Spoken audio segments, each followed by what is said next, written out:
मेरे को हाजी साहब मुकदमा आया, उन्हें कही दुआ करो, तुसी कोई दुआ दसो, वजीफा दसो कि घर के मामलात बड़े ना धर्म भरम होए पे। मैं होया की है बस कुछ ना पुछो होया की है, बल्कि सोहनी गुजर रही सी, मैं बस एवं कह जो बैठा मेरे को गलती हो गई। खावद की क्या लगा, वो जेड़ी ईदी मिली सी ना मेरी बीवी नूं, याद ज़ाहिर गल है जेड़ी बच्चियां नूं मिलदी ओ बीवी दे कोल ही आउंदी है ना।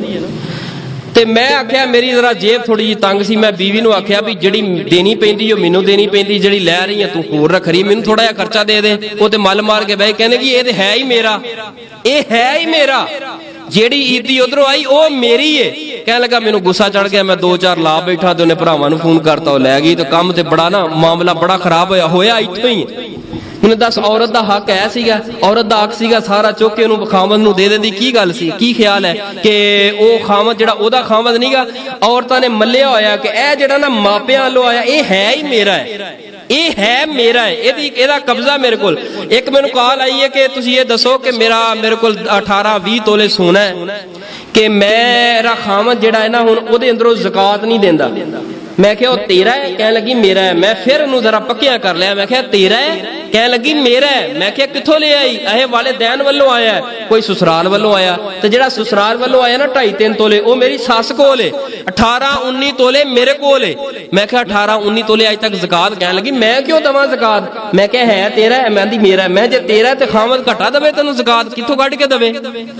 चाहिए तो यह वे कि खावत ज़कात उस वक्त बीवी दे माल चो देगा, बीवी दे जेवर चो देगा। जे खावत ते परेशानी अचानक ऐसा मामला आ जाए कारोबार दे मामला, बीवी चुके जेवर चुक के झोली च पा दे भी वेच के ते अपना गुजारा कर, फिर ते हक बनदा है खावत दवे। नहीं उन्हें ते खावत नूं विखाउणा तक नहीं जेवर है केड़ा वे, मल मार के बैठी है नहीं जेवर मेरा है। मैं क्या दे ज़कात, आहे ये किवें दा मसला है, मैं किवें दवां। मैं विचों कड के दई रख, दीन इस्लाम से यही आंदा, मैं तो नहीं कह सकदा तेरा खावत दवे।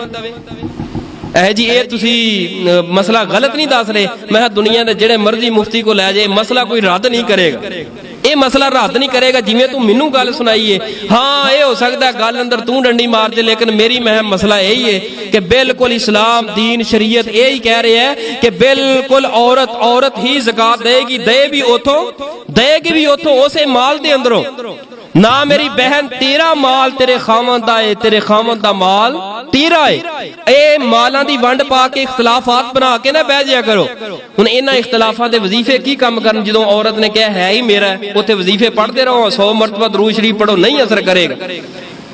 उत्थे वजीफे नहीं काम करते, वजीफे उत्थे हुंदे ने जिथे कोई ऊंच नीच दोनों की तरफों माड़ी मोटी हो गई है तो उन्होंने खत्म। मैं मामला तलाक तक तुसी आप लै गए हो, इतना दूर तक मामला लै गए हो। अल्लाह घरां दे अंदर सुकून ते इत्मीनान पैदा फरमाए, जिन्हां घरां अंदर लड़ाइयां ते झगड़े आ गए। फरमाया रब्बना हब लना मिन अज़वाजिना, अगर बीबी इस दुआ नु कसरत दे नाल पढ़े, ए अल्लाह असल ना अज़वाज कहंदे ने जोड़े नु, अज़वाज किनु कहंदे ने जोड़े नु।